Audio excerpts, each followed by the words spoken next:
안녕하세요. 반갑습니다. 허재삼 작가입니다. 오늘 여러분들께 소개해드릴 책은 김승호 작가님이 지으신 사람이 운명이다 라는 책을 소개해드리도록 하겠습니다.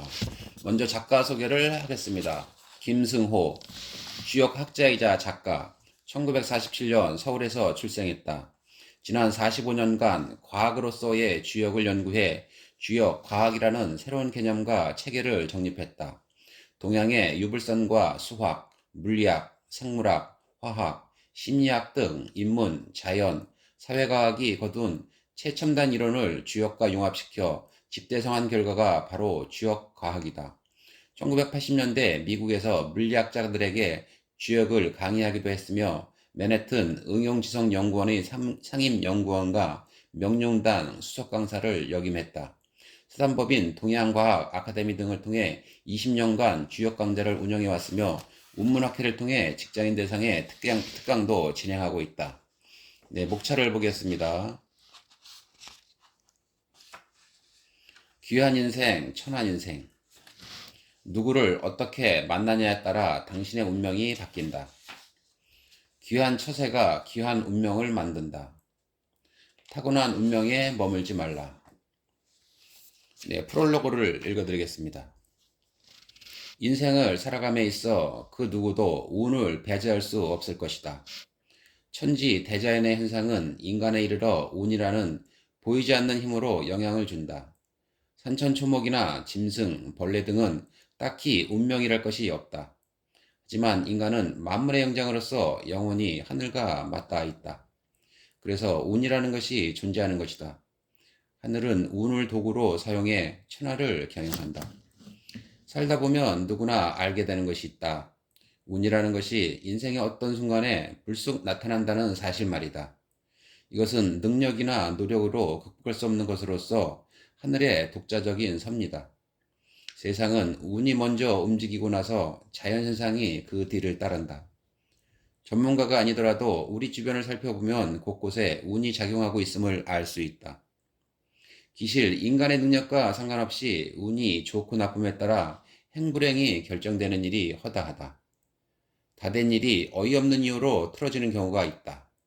직접 경험해본 사람도 있을 것이고 주위 사람들이 그런 일을 겪었다는 이야기를 들어본 적도 있을 것이다. 반대로 별로 힘들이지 않았는데 행운이 찾아와 소위 대박이 나는 경우도 있다. 이처럼 운이라는 것은 우리의 현실과 밀접하게 관계되어 있다. 운이 좋은 사람은 분명 살아가는 것이 훨씬 쉽다. 모든 일이 막힘없이 척척 풀려가기 때문이다. 반면 운이 나쁜 사람은 아무리 노력하고 애써도 결국 나쁜 쪽으로 끝이 난다. 인생사 모든 것이 운명이라는 말은 아니다. 단지 운이 삶의 여러 요소 중에서 절대로 빼놓을 수 없는 아주 중요한 한 부분이라는 것을 말하는 것이다.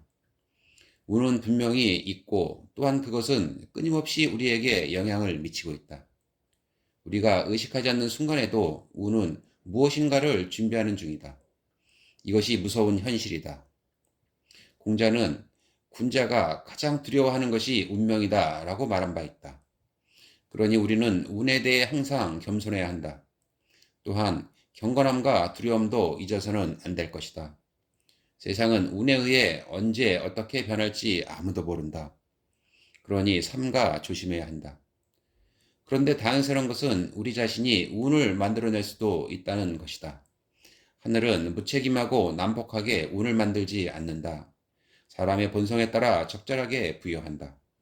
이것을 알면 얼마든지 운을 조절할 수 있다. 이 책은 운을 만드는 방법에 대해 논하는 책이다. 특별히 어려운 것은 없다. 우주의 모든 운행이 상식적인 범위 내에서 이루어지듯 운의 법칙도 자연스러운 원리에 의해 이해될 수 있는 것이다. 운의 창조 또는 조절은 근본적으로 세 가지 요소에 의해 이루어지는데 이른바 천, 지, 인, 삼재가 그것이다. 이 중에서 천의 요소는 나의 전작, 돈보다 운을 벌어라에서 다루었고 지의 요소는 사는 것이 운명이다에 자세히 소개했다. 이 책은 세 번째인 인의 요소를 다루고 있다. 앞선 책에 이은 완결편이라고 생각하면 된다. 여기에 인의 요소란 사람을 만나 처세를 통해 이루어지는 운명 개선의 방법을 뜻한다. 하늘에는 때가 있고 땅에는 이익이 있으며 인간에게는 조화가 있다. 이것이 대자연의 근본적인 섭니다. 여기서 특히 인간을 만나고 그 사이에서 이루어지는 처세는 단시간 내에 운명을 창조할 수 있는 것이다. 그래서 다른 어떤 요소보다 최우선적으로 유의해야 할 점이다. 운명은 누구를 만나고 어떻게 처세하느냐에 따라 달라진다. 이것이 이 책의 중심 과제로서 여러 가지 상황을 상세히 조명했다. 세상을 산다는 것은 곧 사람을 만나 함께 한다는 뜻이다. 그러므로 그 방법을 연구하는 것은 절대적으로 중요하다. 인생은 운명에 의해 돌아가지만 살면서 그 운명을 우리가 만들어갈 수도 있다. 이것은 죽는 날까지 순환하면서 이어진다. 우리는 이 굴레에 총명하게 관여함으로써 좀 더 행복한 삶을 이룩할 수 있을 것이다.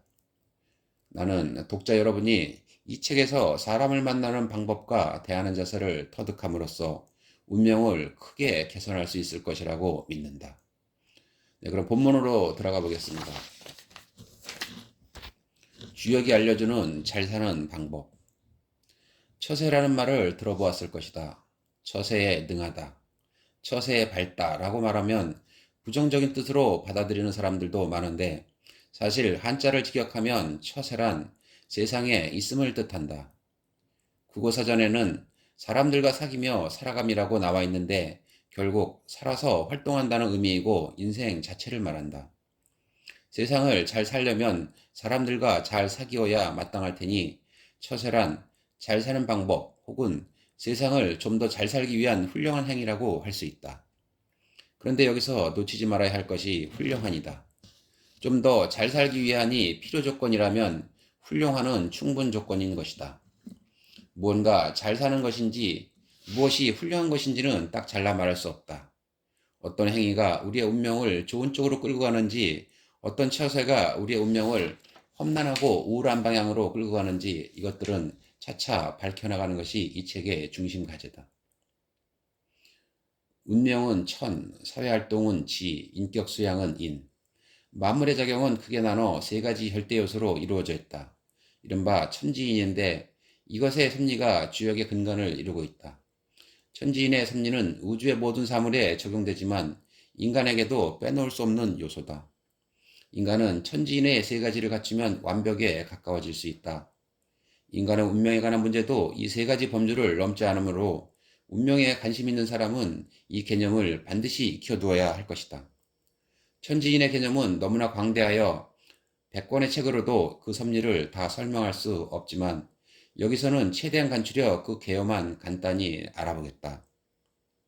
주변을 살펴보면 3이라는 숫자가 아주 흔하게 보인다. 아버지, 어머니, 자식, 이는 가정의 3요소다. 국가에는 정부, 국회, 법원이 있다. 인간에게는 지, 덕, 체, 즉 지혜와 인격, 건강이 필요하다. 영혼의 성품은 지성과 정서, 의지인데 이른바 지, 정, 의다. 신선은 정, 신, 기의 3요소를 영원히 수련한다. 세상은 하늘과 땅 그리고 인간으로 이루어져 있다. 이처럼 온 천지가 3으로 가득 차 있다. 주역에서는 이를 삼재라 하여 대자연의 작용을 이로써 다 설명한다. 인생을 예로 들어 삼재의 개요를 풀어보자. 사람에게는 운명이란 것이 있다. 이는 하늘천에 해당되는 것으로서 인생의 3대 요소 중 하나다. 그 다음은 지로서 이는 사회적 활동을 의미한다. 인간은 열심히 일하면서 살아야 하는 것이다. 세 번째가 인격 수양인데 이것은 인생의 세 번째 요소로서 모든 행동의 기본이다. 인생의 완성은 여기서 이루어진다. 천지의 작용은 하늘로부터 시작하여 땅에 닿아 마침내 인간에 이르러 완성된다.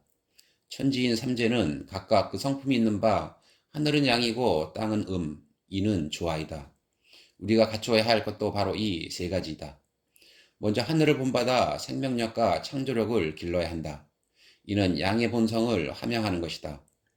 영원히 되살아나는 의지, 무한한 꿈, 힘차게 나서는 것, 사랑, 깨끗함, 불굴의 투지, 인격, 모험 등이다. 다음은 지혜덕으로서 아름다움을 가꾸고 매사를 근면하게 돌보고 수긍하고 따르고 세상에 위협을 이루고 보존하는 것 등인데 이는 음의 성품을 함양하는 것이다. 세 번째는 인의 덕으로서 이는 공존의 논리다. 또한 중용이고 예절이며 협동이다. 결국 세상의 모든 일은 양과 그리고 이것의 조화로서 이룰 수 있는 것이다. 이제 한 개인을 놓고 생각해보자. 사람에게는 종교, 도덕, 인격 등이 있다. 이러한 정신적인 측면은 천에 해당한다. 인생의 3분의 1은 반드시 여기에 역점을 두어야 한다. 그 다음으로는 가족이 있다. 이는 지에 해당되는 것으로서 3분의 1의 힘을 여기에 쏟으면 된다. 마지막은 인으로서 나 자신이다. 이는 종교나 도덕, 하늘도 아니고 혈연도 아닌 나 자신만의 세계를 뜻한다. 사람은 반드시 자신만의 세계가 있어야 한다. 지나치면 곤란하겠지만 3분의 1 정도면 족하다. 달리 설명해보자. 나 자신, 우리, 그리고 나와 우리를 제외한 모든 것인데 여기서 나는 인이고 우리는 지이고 그 외의 모든 것은 하늘이다. 나와 우리 모든 것의 필요성은 평등하다. 우선 내가 있고 나아가 가족과 동지가 있으며 더 나아가 하늘이 있는 것이다. 순서는 어떻게 생각해도 좋다. 세 가지를 반드시 갖춰야 한다는 사실이 중요하다. 노자는 도덕경에서 이렇게 말했다. 만물은 음을 지고 양을 안고 충기로서 화를 이룬다. 이는 짊어질 것은 지이고 끌어안을 것은 하늘이며 화합을 이루는 것은 인이라는 뜻이다. 세상을 살면서 문제가 생기면 이 세 가지 방식으로 답을 생각해보라. 그러면 풀지 못할 문제가 없다. 죽는 날까지 인격을 높여라. 사람은 누구나 때가 되면 죽을 수밖에 없다. 이른바 수명이란 것이 있어서 생명을 영원히 이어갈 수는 없다. 어릴 때는 미래가 무한히 열려 있다. 성장하고 발전하며 많은 것을 얻는다. 그러나 어느 시점이 되면 더 이상의 발전은 없고 삶이 정지한다. 오히려 하나씩 상실해가며 마침내 죽음에 이르게 된다. 슬픈 일이 아닐 수 없다. 반면 사람의 생명이 아닌 물건의 경우는 얼마든지 새로 장만할 수 있어서 슬플 일이 없다. 물건값이 비쌀 경우는 오랜 세월 동안 조금씩 저축하여 물건이 파괴될 때를 준비할 수 있다. 이른바 감가상각이다. 자동차의 수명이 10년이라면 감가상각비를 계산하여 매달 그만큼씩 모으면 된다. 그러나 인간의 몸은 감가상각비를 아무리 많이 책정해도 소용이 없다. 젊음은 되돌릴 수는 없기 때문이다. 하지만 늙음에 대비해서 목숨까지는 되돌릴 수 없다고 하더라도 다른 것은 준비할 수 있을 것이다. 소위 노후대책이라는 것인데 보통은 돈을 열심히 모아 나가는 것을 의미한다. 그러나 반드시 돈만 많이 모은다고 노후대책이 완벽해지는 것은 아니다. 예를 들어 건강을 열심히 쌓아나가서 노인이 된 후에도 활기차고 튼튼하게 살 수 있다면 이는 돈 못지않게 중요한 노후대책이다. 그래서 미래를 위해 돈과 건강을 준비해 간다고 하자. 더 준비할 것은 없는가? 있다. 그것은 바로 마음의 노화를 방지하는 것이다. 늙음이란 몸에만 찾아오는 것이 아니다. 마음에도 찾아온다. 그리하여 삶의 질을 급격히 하락시킨다. 누구나 알고 있듯이 노인이 되면 정신력이 쇠해지고 심지어 파괴되어 남과 어울리는 일이 젊은 시절과 같지 않다. 늙으면 인격마저 상실되는 것이다. 그런 사람은 어린애처럼 굴거나 까다롭고 멍청해진다. 남에게 불쾌함이나 불편함을 주기도 한다. 젊었을 때는 전혀 그런 사람이 아니었는데도 그렇게 변한다. 사실 이것이 가장 슬픈 일이다. 몸에서 힘이 빠져나가는 것은 어쩔 수 없다고 쳐도 정신까지 그래서야 되겠는가. 인간은 정신적 존재라고 그토록 열변을 토하며 주장하는 사람도 볼품없이 변하게 된다. 그런 모습을 보면 허무하기 그지없다. 만약 인간이 나이 들어서도 정신 혹은 인격이 그대로 유지된다면 인생이 얼마나 위대해지겠는가. 그러나 인격을 유지한다는 것은 그리 쉬운 일이 아니다. 젊어서 추구하던 인격, 교양, 가치관 등은 어느새 사라지고 속물로 변하는 것이다. 어째서 이런 상황이 나타나는가? 그것은 인격에도 수명이 있기 때문이다. 인간은 열심히 물질을 추구한다. 책도 읽고 인격도 쌓다가 머지않아 슬쩍 꼬리를 내야 된다. 인격이 밥 먹이 주냐? 라고 외치면서 눈앞에 보이는 이익만을 추구하고 위대한 성품은 정신줄을 놓듯이 놓아버린다. 이른바 속물이 되는 것이다. 내가 오랜 세월 사람을 관찰해보니 보통 사람은 대개 50세 정도가 되면 인격 수명이 다하는 것 같다. 사람에 따라 다소 차이가 있지만 50세쯤 되면 속물 인생이 시작되는 것이다. 정말 그렇게 되어도 괜찮은가? 아니다. 인간다운 삶을 놓아버릴 수는 없다. 어떻게 하든 인격 수명을 늘려야 한다. 소크라테스가 이렇게 말했다. 왜 여러분은 현실의 부귀영화를 추구하는 것만큼 인격을 추구하지 않습니까? 공자는 노년에 이르러 이렇게 말했다. 마음이 원하는 대로 행동해도 법도에 다 맞았다. 위대한 사람이란 본시 몸이 늙어도 마음은 늙지 않는 법이다. 보통 사람들은 몸이 늙어감에 따라 정신도 늙어간다. 하지만 우리의 인격은 반드시 나이 들어가면서 상실되거나 파괴되어야 하는 것은 아니다. 평소에 관리를 소홀히 하면 그렇게 될 뿐이다. 강력히 당부하고 싶다. 인격 수명을 늘리라고. 죽는 그날까지 말이다. 인생이란 인격이 높으면 높을수록 행복해지는 법이다. 그리고 강해진다. 힘 있는 젊은이보다 훨씬 강해지는 것이다. 인격 수명을 늘리는 좋은 방법이 있는가? 옛사람이 말한 많은 방법들이 있다. 젊어서 많은 책을 읽고 위대한 사람이 되겠다는 포부를 키우고 매사에 반성하고 몸과 마음을 항상 경건히 하고 인격의 가치를 추구하고 성인의 가르침에 충실하고 하늘을 공경한다면 인격 수명은 곧 끝나지 않을 것이다. 하늘은 스스로 고귀해지려는 사람을 돕는다. 인간의 삶이란 반드시 인간끼리의 교류만을 뜻하지 않는다. 어떤 사람은 인간 세계를 등지고 산에 숨어서 대자연을 벗하며 살아가기도 한다. 그리고 또 어떤 사람은 인간도 포함하지만 그 이상의 절대 세계와 접촉하면서 살기도 한다. 성직자나 도인동이 그런 사람들이다. 속세사는 평범한 사람도 신앙을 갖고 살기 때문에 그들도 절대 세계와 감흥하며 산다고 볼 수 있다. 여기서 절대세계라고 했지만 그것은 사람마다 다르기 때문에 콕 집어서 무엇이라고 얘기할 수는 없다. 절대세계는 사람에 따라서는 도라고 할 수도 있고 신이나 부처, 마호메트, 공자, 예수, 천지신명, 알라신, 제우스 등으로 불릴 수도 있을 것이다. 여기서는 그저 간편하게 하늘이라고 해두자. 하늘은 생가사를 초월한 삶의 근원에 속한 절대 가치일 것이다. 우리는 인생을 절대로 그러한 존재를 배제할 수 없다. 신이 없다고 주장하는 사람도 암암리에 절대 가치를 인정하고 있을 것이다. 그것도 결국 하늘이다. 하늘은 인간 존재의 뿌리이고 또한 우주의 관리자이기도 하다. 그렇기 때문에 우리는 하늘과 함께 살아간다고 볼 수 있는 것이다. 먹고 사느라 바쁠 때는 현실에서 하늘의 존재를 자주 잊곤 한다. 하지만 불현듯 하늘의 존재를 느끼는 순간도 종종 있다. 가령 어떤 사람이 양심이란 것을 생각하고 있을 때 이는 곧 하늘이고 최고의 가치나 떳떳함을 얘기할 때도 그것이 바로 하늘이다. 사람이 항상 하늘만 생각하는 것은 아니지만 하늘을 완전히 배제하고 살지는 못할 것이다. 조폭세계에 을이라는 말이 있는데 실은 이것도 하늘과 다르지 않다. 구체적인 꿈을 품어야 운명도 열린다. 소크라테스는 죽기 몇 시간 전에 제자들을 만났다. 그는 아테네 당국으로부터 사형 선고를 받고 형 집행을 기다리는 중이었다. 면회를 온 제자들에게 소크라테스가 말했다. 나는 이제 곧 죽네. 자네들은 남은 인생을 살아가겠지. 나와 자네들 중 누가 더 유리하겠는가? 이 질문에 제자들은 기가 막혔다. 산 사람과 죽은 사람 중 누가 더 유리할까? 도대체 무슨 말인가? 당시 소크라테스는 사소한 일로 사형 선고를 받고 그것을 순순히 받아들였다. 그는 판결에 대해 얼마든지 불복하거나 왜곡으로 망명을 할 수도 있었다.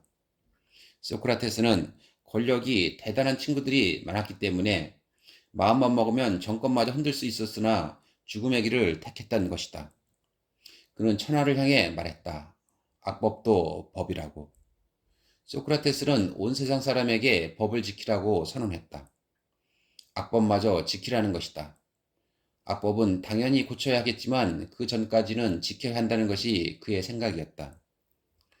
법이 도대체 무엇이기에 소크라테스는 그토록 지키려고 했던 것일까? 법은 질서이고 약속이다. 소크라테스는 세상의 그 무엇보다도 질서를 소중히 여겼다. 게다가 법은 그것이 만들어질 당시에 그것을 따르도록 약속한 것이니 어길 수 없다는 것이다. 이것은 인류를 결속시키고 평화를 일궈낼 유일한 길이었다. 소크라테스는 죽음을 앞두고 태연히 제자들에게 질문을 던졌다. 나와 자네들 중 누가 더 유리하겠는가? 유리하다는 것은 무엇일까? 소크라테스는 평생 동안 가장 선하고 가장 아름답게 살았기 때문에 죽음 후에 걸어갈 길도 추워도 꺼리낌이 없었던 것이다. 반면 제자들은 아직도 갈 길이 멀고 올바른 말과 행동을 이어가야 할 것이니 생이 힘들지 않겠느냐고 위로의 가르침을 남긴 것이리라. 죽음 후의 일은 깊게 논의하지 말자. 다만 죽어서도 후회하지 않는 삶을 영위해야 한다는 것은 분명하다. 누구나 꿈이 있다. 그것이 위대하든 소박하든 상관없다. 개인이 바라는 꿈이기 때문이다. 어떤 사람은 아무리 노력해도 꿈이 이루어지지 않는다. 반면 어떤 사람은 꿈을 이미 이루어서 또 다른 꿈을 찾아 나서기도 한다. 다 좋다. 사람이든 성공한 사람이든 실패한 사람이든 최선을 다해 살았다면 그의 인생은 그만한 가치가 있다. 하지만 꿈이 없는 사람은 문제가 있다.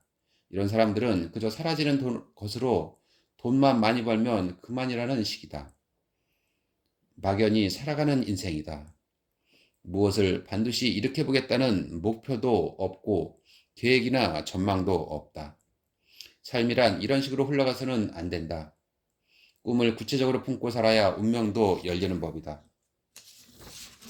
하늘은 스스로 돕는 자를 돕는다고 하지 않았는가? 그저 먹고 번식하는 것이 인생은 아니다. 소박한 꿈이라도 나아가고자 하는 방향이 있어야 하는 것이다.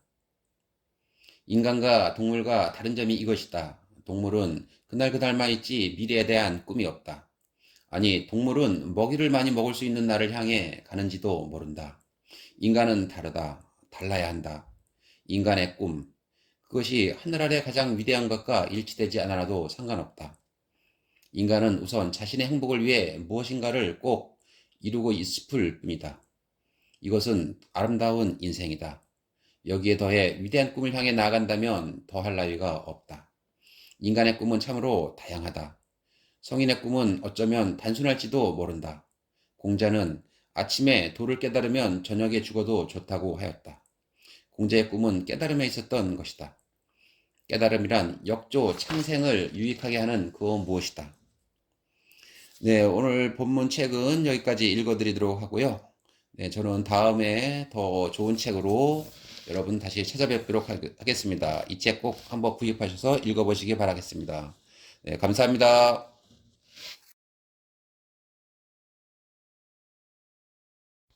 안녕하세요. 반갑습니다. 허재삼 작가입니다.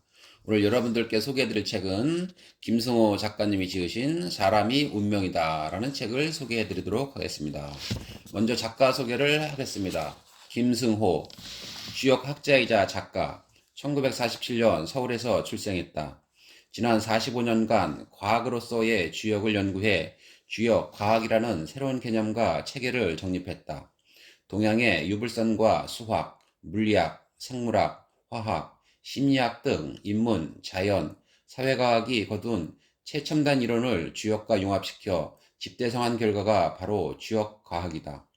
1980년대 미국에서 물리학자들에게 주역을 강의하기도 했으며 맨해튼 응용지성연구원의 상임연구원과 명륜당 수석강사를 역임했다. 수산법인 동양과학 아카데미 등을 통해 20년간 주역 강좌를 운영해왔으며 운문학회를 통해 직장인 대상의 특강도 진행하고 있다.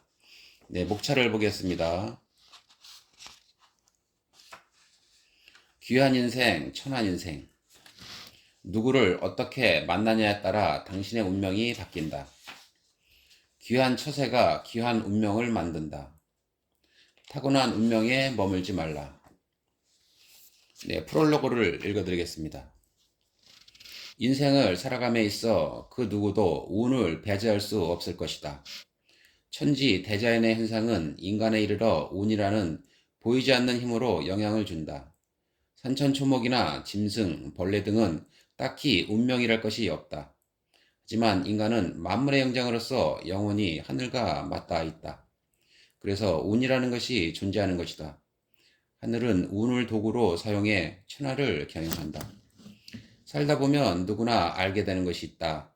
운이라는 것이 인생의 어떤 순간에 불쑥 나타난다는 사실 말이다. 이것은 능력이나 노력으로 극복할 수 없는 것으로서 하늘의 독자적인 섭니다. 세상은 운이 먼저 움직이고 나서 자연현상이 그 뒤를 따른다. 전문가가 아니더라도 우리 주변을 살펴보면 곳곳에 운이 작용하고 있음을 알 수 있다. 기실, 인간의 능력과 상관없이 운이 좋고 나쁨에 따라 행불행이 결정되는 일이 허다하다.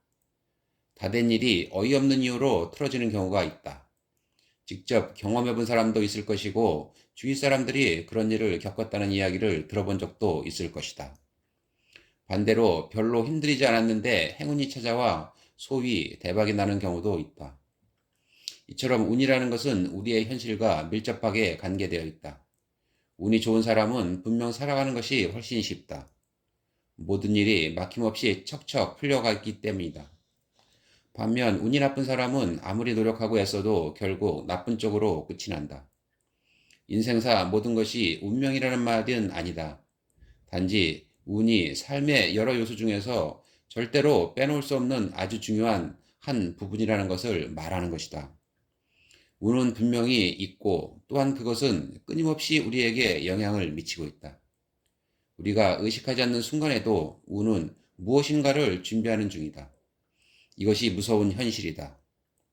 공자는 군자가 가장 두려워하는 것이 운명이다 라고 말한 바 있다. 그러니 우리는 운에 대해 항상 겸손해야 한다. 또한 경건함과 두려움도 잊어서는 안 될 것이다. 세상은 운에 의해 언제 어떻게 변할지 아무도 모른다. 그러니 삼가 조심해야 한다. 그런데 다행스러운 것은 우리 자신이 운을 만들어낼 수도 있다는 것이다. 하늘은 무책임하고 난폭하게 운을 만들지 않는다. 사람의 본성에 따라 적절하게 부여한다. 이것을 알면 얼마든지 운을 조절할 수 있다. 이 책은 운을 만드는 방법에 대해 논하는 책이다. 특별히 어려운 것은 없다. 우주의 모든 운행이 상식적인 범위 내에서 이루어지듯 운의 법칙도 자연스러운 원리에 의해 이해될 수 있는 것이다. 운의 창조 또는 조절은 근본적으로 세 가지 요소에 의해 이루어지는데 이른바 천, 지, 인, 삼재가 그것이다. 이 중에서 천의 요소는 나의 전작, 돈보다 운을 벌어라에서 다루었고 지의 요소는 사는 것이 운명이다에 자세히 소개했다. 이 책은 세 번째인 인의 요소를 다루고 있다. 앞선 책에 이은 완결편이라고 생각하면 된다. 여기에 인의 요소란 사람을 만나 처세를 통해 이루어지는 운명 개선의 방법을 뜻한다. 하늘에는 때가 있고 땅에는 이익이 있으며 인간에게는 조화가 있다. 이것이 대자연의 근본적인 섭니다. 여기서 특히 인간을 만나고 그 사이에서 이루어지는 처세는 단시간 내에 운명을 창조할 수 있는 것이다. 그래서 다른 어떤 요소보다 최우선적으로 유의해야 할 점이다. 운명은 누구를 만나고 어떻게 처세하느냐에 따라 달라진다. 이것이 이 책의 중심 과제로서 여러 가지 상황을 상세히 조명했다. 세상을 산다는 것은 곧 사람을 만나 함께 한다는 뜻이다. 그러므로 그 방법을 연구하는 것은 절대적으로 중요하다. 인생은 운명에 의해 돌아가지만 살면서 그 운명을 우리가 만들어갈 수도 있다. 이것은 죽는 날까지 순환하면서 이어진다. 우리는 이 굴레에 총명하게 관여함으로써 좀 더 행복한 삶을 이룩할 수 있을 것이다. 나는 독자 여러분이 이 책에서 사람을 만나는 방법과 대하는 자세를 터득함으로써 운명을 크게 개선할 수 있을 것이라고 믿는다. 네, 그럼 본문으로 들어가 보겠습니다. 주역이 알려주는 잘 사는 방법. 처세라는 말을 들어보았을 것이다. 처세에 능하다. 처세에 밝다라고 말하면 부정적인 뜻으로 받아들이는 사람들도 많은데 사실 한자를 직역하면 처세란 세상에 있음을 뜻한다. 국어사전에는 사람들과 사귀며 살아감이라고 나와 있는데 결국 살아서 활동한다는 의미이고 인생 자체를 말한다. 세상을 잘 살려면 사람들과 잘 사귀어야 마땅할 테니 처세란 잘 사는 방법 혹은 세상을 좀 더 잘 살기 위한 훌륭한 행위라고 할 수 있다. 그런데 여기서 놓치지 말아야 할 것이 훌륭한이다. 좀 더 잘 살기 위한이 필요 조건이라면 훌륭한은 충분 조건인 것이다. 무언가 잘 사는 것인지 무엇이 훌륭한 것인지는 딱 잘라 말할 수 없다. 어떤 행위가 우리의 운명을 좋은 쪽으로 끌고 가는지, 어떤 처세가 우리의 운명을 험난하고 우울한 방향으로 끌고 가는지 이것들은 차차 밝혀나가는 것이 이 책의 중심 과제다. 운명은 천, 사회활동은 지, 인격 수양은 인. 만물의 작용은 크게 나눠 세 가지 절대 요소로 이루어져 있다. 이른바 천지인인데 이것의 섭리가 주역의 근간을 이루고 있다. 천지인의 섭리는 우주의 모든 사물에 적용되지만 인간에게도 빼놓을 수 없는 요소다. 인간은 천지인의 세 가지를 갖추면 완벽에 가까워질 수 있다. 인간의 운명에 관한 문제도 이 세 가지 범주를 넘지 않으므로 운명에 관심 있는 사람은 이 개념을 반드시 익혀두어야 할 것이다. 천지인의 개념은 너무나 광대하여 100권의 책으로도 그 섭리를 다 설명할 수 없지만 여기서는 최대한 간추려 그 개요만 간단히 알아보겠다. 주변을 살펴보면 3이라는 숫자가 아주 흔하게 보인다. 아버지, 어머니, 자식, 이는 가정의 3요소다. 국가에는 정부, 국회, 법원이 있다. 인간에게는 지, 덕, 체, 즉 지혜와 인격, 건강이 필요하다. 영혼의 성품은 지성과 정서, 의지인데 이른바 지, 정, 의다. 신선은 정, 신, 기의 3요소를 영원히 수련한다. 세상은 하늘과 땅 그리고 인간으로 이루어져 있다. 이처럼 온 천지가 3으로 가득 차 있다. 주역에서는 이를 삼재라 하여 대자연의 작용을 이로써 다 설명한다. 인생을 예로 들어 삼재의 계율을 풀어보자. 사람에게는 운명이란 것이 있다. 이는 하늘천에 해당되는 것으로서 인생의 3대 요소 중 하나다. 그 다음은 지로서 이는 사회적 활동을 의미한다. 인간은 열심히 일하면서 살아야 하는 것이다. 세 번째가 인격 수양인데 이것은 인생의 세 번째 요소로서 모든 행동의 기본이다. 인생의 완성은 여기서 이루어진다. 천지의 작용은 하늘로부터 시작하여 땅에 닿아 마침내 인간에 이르러 완성된다. 천지인 삼재는 각각 그 성품이 있는 바 하늘은 양이고 땅은 이는 조아이다. 우리가 갖추어야 할 것도 바로 이 세 가지이다. 먼저 하늘을 본받아 생명력과 창조력을 길러야 한다. 이는 양의 본성을 함양하는 것이다. 영원히 되살아나는 의지, 무한한 꿈, 힘차게 나서는 것, 사랑, 깨끗함, 불굴의 투지, 인격, 모험 등이다. 다음은 지혜덕으로서 아름다움을 가꾸고 매사를 근면하게 돌보고 수긍하고 따르고 세상에 위협을 이루고 보존하는 것 등인데 이는 음의 성품을 함양하는 것이다. 세 번째는 인의 덕으로서 이는 공존의 논리다. 또한 중용이고 예절이며 협동이다. 결국 세상의 모든 일은 양과 그리고 이것의 조화로서 이룰 수 있는 것이다. 이제 한 개인을 놓고 생각해보자. 사람에게는 종교, 도덕, 인격 등이 있다. 이러한 정신적인 측면은 천에 해당한다. 인생의 3분의 1은 반드시 여기에 역점을 두어야 한다. 그 다음으로는 가족이 있다. 이는 지에 해당되는 것으로서 3분의 1의 힘을 여기에 쏟으면 된다. 마지막은 인으로서 나 자신이다. 이는 종교나 도덕, 하늘도 아니고 혈연도 아닌 나 자신만의 세계를 뜻한다. 사람은 반드시 자신만의 세계가 있어야 한다. 지나치면 곤란하겠지만 3분의 1 정도면 족하다. 달리 설명해보자. 나 자신, 우리, 그리고 나와 우리를 제외한 모든 것인데 여기서 나는 인이고 우리는 지이고 그 외의 모든 것은 하늘이다. 나와 우리 모든 것의 필요성은 평등하다. 우선 내가 있고 나아가 가족과 동지가 있으며 더 나아가 하늘이 있는 것이다. 순서는 어떻게 생각해도 좋다. 세 가지를 반드시 갖춰야 한다는 사실이 중요하다. 노자는 도덕경에서 이렇게 말했다. 만물은 음을 지고 양을 안고 충기로써 화를 이룬다.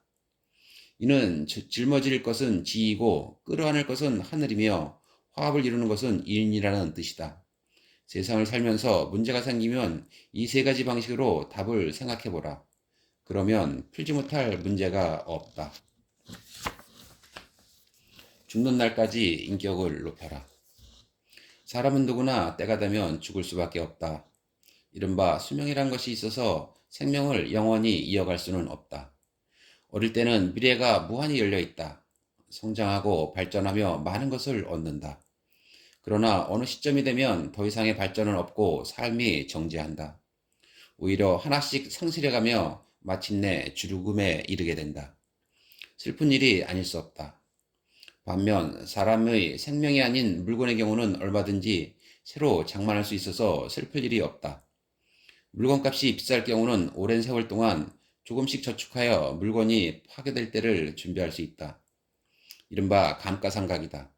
자동차의 수명이 10년이라면 감가상각비를 계산하여 매달 그만큼씩 모으면 된다.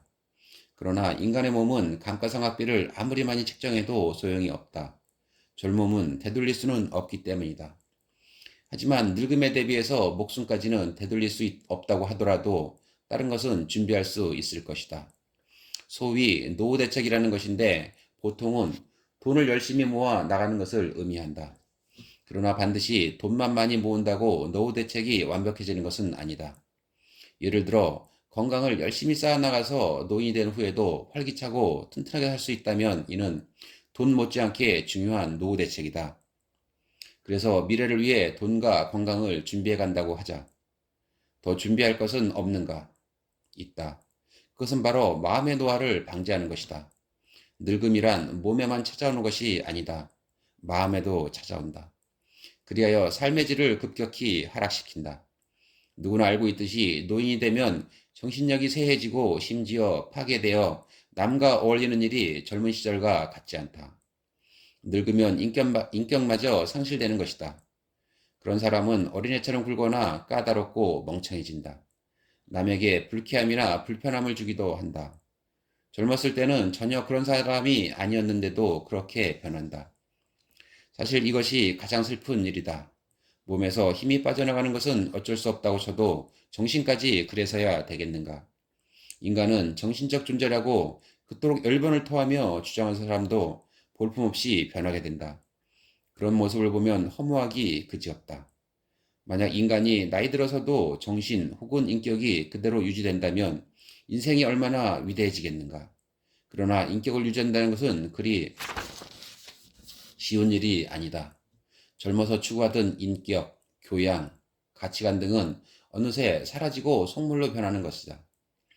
어째서 이런 상황이 나타나는가? 그것은 인격에도 수명이 있기 때문이다. 인간은 열심히 물질을 추구한다. 책도 읽고 인격도 쌓다가 머지않아 슬쩍 꼬리를 내댄다. 인격이 밥 먹이주냐? 라고 외치면서 눈앞에 보이는 이익만을 추구하고 위대한 성품은 정신줄을 놓듯이 놓아버린다. 이른바 속물이 되는 것이다. 내가 오랜 세월 사람을 관찰해보니 보통 사람은 대개 50세 정도가 되면 인격 수명이 다하는 것 같다. 사람에 따라 다소 차이가 있지만 50세쯤 되면 속물 인생이 시작되는 것이다. 정말 그렇게 되어도 괜찮은가? 아니다. 인간다운 삶을 놓아버릴 수는 없다. 어떻게 하든 인격 수명을 늘려야 한다. 소크라테스가 이렇게 말했다. 왜 여러분은 현실의 부귀영화를 추구하는 것만큼 인격을 추구하지 않습니까? 공자는 노년에 이르러 이렇게 말했다. 마음이 원하는 대로 행동해도 법도에 다 맞았다. 위대한 사람이란 본시 몸이 늙어도 마음은 늙지 않는 법이다. 보통 사람들은 몸이 늙어감에 따라 정신도 늙어간다. 하지만 우리의 인격은 반드시 나이 들어가면서 상실되거나 파괴되어야 하는 것은 아니다. 평소에 관리를 소홀히 하면 그렇게 될 뿐이다. 강력히 당부하고 싶다. 인격 수명을 늘리라고. 죽는 그날까지 말이다. 인생이란 인격이 높으면 높을수록 행복해지는 법이다. 그리고 강해진다. 힘 있는 젊은이보다 훨씬 강해지는 것이다. 인격 수명을 늘리는 좋은 방법이 있는가? 옛사람이 말한 많은 방법들이 있다. 젊어서 많은 책을 읽고 위대한 사람이 되겠다는 포부를 키우고 매사에 반성하고 몸과 마음을 항상 경건히 하고 인격의 가치를 추구하고 성인의 가르침에 충실하고 하늘을 공경한다면 인격 수명은 곧 끝나지 않을 것이다. 하늘은 스스로 고귀해지려는 사람을 돕는다. 인간의 삶이란 반드시 인간끼리의 교류만을 뜻하지 않는다. 어떤 사람은 인간 세계를 등지고 산에 숨어서 대자연을 벗하며 살아가기도 한다. 그리고 또 어떤 사람은 인간도 포함하지만 그 이상의 절대 세계와 접촉하면서 살기도 한다. 성직자나 도인동이 그런 사람들이다. 속세사는 평범한 사람도 신앙을 갖고 살기 때문에 그들도 절대 세계와 감흥하며 산다고 볼 수 있다. 여기서 절대세계라고 했지만 그것은 사람마다 다르기 때문에 콕 집어서 무엇이라고 얘기할 수는 없다. 절대세계는 사람에 따라서는 도라고 할 수도 있고 신이나 부처, 마호메트, 공자, 예수, 천지신명, 알라신, 제우스 등으로 불릴 수도 있을 것이다. 여기서는 그저 간편하게 하늘이라고 해두자. 하늘은 생가사를 초월한 삶의 근원에 속한 절대 가치일 것이다. 우리는 인생을 절대로 그러한 존재를 배제할 수 없다. 신이 없다고 주장하는 사람도 암암리에 절대 가치를 인정하고 있을 것이다. 그것도 결국 하늘이다. 하늘은 인간 존재의 뿌리이고 또한 우주의 관리자이기도 하다. 그렇기 때문에 우리는 하늘과 함께 살아간다고 볼 수 있는 것이다. 먹고 사느라 바쁠 때는 현실에서 하늘의 존재를 자주 잊곤 한다. 하지만 불현듯 하늘의 존재를 느끼는 순간도 종종 있다. 가령 어떤 사람이 양심이란 것을 생각하고 있을 때 이는 곧 하늘이고 최고의 가치나 떳떳함을 얘기할 때도 그것이 바로 하늘이다. 사람이 항상 하늘만 생각하는 것은 아니지만 하늘을 완전히 배제하고 살지는 못할 것이다. 조폭세계에 을이라는 말이 있는데 실은 이것도 하늘과 다르지 않다. 구체적인 꿈을 품어야 운명도 열린다. 소크라테스는 죽기 몇 시간 전에 제자들을 만났다. 그는 아테네 당국으로부터 사형 선고를 받고 형 집행을 기다리는 중이었다. 면회를 온 제자들에게 소크라테스가 말했다. 나는 이제 곧 죽네. 자네들은 남은 인생을 살아가겠지. 나와 자네들 중 누가 더 유리하겠는가? 이 질문에 제자들은 기가 막혔다. 산 사람과 죽은 사람 중 누가 더 유리할까? 도대체 무슨 말인가? 당시 소크라테스는 사소한 일로 사형 선고를 받고 그것을 순순히 받아들였다. 그는 판결에 대해 얼마든지 불복하거나 왜곡으로 망명을 할 수도 있었다. 소크라테스는 권력이 대단한 친구들이 많았기 때문에 마음만 먹으면 정권마저 흔들 수 있었으나 죽음의 길을 택했다는 것이다. 그는 천하를 향해 말했다. 악법도 법이라고. 소크라테스는 온 세상 사람에게 법을 지키라고 선언했다. 악법마저 지키라는 것이다. 악법은 당연히 고쳐야 하겠지만 그 전까지는 지켜야 한다는 것이 그의 생각이었다. 법이 도대체 무엇이기에 소크라테스는 그토록 지키려고 했던 것일까? 법은 질서이고 약속이다. 소크라테스는 세상의 그 무엇보다도 질서를 소중히 여겼다. 게다가 법은 그것이 만들어질 당시에 그것을 따르도록 약속한 것이니 어길 수 없다는 것이다. 이것은 인류를 결속시키고 평화를 일궈낼 유일한 길이었다. 소크라테스는 죽음을 앞두고 태연히 제자들에게 질문을 던졌다. 나와 자네들 중 누가 더 유리하겠는가? 유리하다는 것은 무엇일까? 소크라테스는 평생 동안 가장 선하고 가장 아름답게 살았기 때문에 죽음 후에 걸어갈 길도 추워도 꺼리낌이 없었던 것이다. 반면 제자들은 아직도 갈 길이 멀고 올바른 말과 행동을 이어가야 할 것이니 생이 힘들지 않겠느냐고 위로의 가르침을 남긴 것이리라. 죽음 후의 일은 깊게 논의하지 말자. 다만 죽어서도 후회하지 않는 삶을 영위해야 한다는 것은 분명하다. 누구나 꿈이 있다. 그것이 위대하든 소박하든 상관없다. 개인이 바라는 꿈이기 때문이다. 어떤 사람은 아무리 노력해도 꿈이 이루어지지 않는다. 반면 어떤 사람은 꿈을 이미 이루어서 또 다른 꿈을 찾아 나서기도 한다. 다 좋다. 사람이든 성공한 사람이든 실패한 사람이든 최선을 다해 살았다면 그의 인생은 그만한 가치가 있다. 하지만 꿈이 없는 사람은 문제가 있다. 이런 사람들은 그저 사라지는 것으로 돈만 많이 벌면 그만이라는 식이다. 막연히 살아가는 인생이다. 무엇을 반드시 이렇게 보겠다는 목표도 없고 계획이나 전망도 없다. 삶이란 이런 식으로 흘러가서는 안 된다. 꿈을 구체적으로 품고 살아야 운명도 열리는 법이다. 하늘은 스스로 돕는 자를 돕는다고 하지 않았는가? 그저 먹고 번식하는 것이 인생은 아니다. 소박한 꿈이라도 나아가고자 하는 방향이 있어야 하는 것이다. 인간과 동물과 다른 점이 이것이다. 동물은 그날그날만 있지 미래에 대한 꿈이 없다. 아니, 동물은 먹이를 많이 먹을 수 있는 날을 향해 가는지도 모른다. 인간은 다르다. 달라야 한다. 인간의 꿈. 그것이 하늘 아래 가장 위대한 것과 일치되지 않아도 상관없다. 인간은 우선 자신의 행복을 위해 무엇인가를 꼭 이루고 있을 뿐이다. 이것은 아름다운 인생이다. 여기에 더해 위대한 꿈을 향해 나아간다면 더할 나위가 없다. 인간의 꿈은 참으로 다양하다. 성인의 꿈은 어쩌면 단순할지도 모른다. 공자는 아침에 도를 깨달으면 저녁에 죽어도 좋다고 하였다. 공자의 꿈은 깨달음에 있었던 것이다. 깨달음이란 역조 창생을 유익하게 하는 그 무엇이다.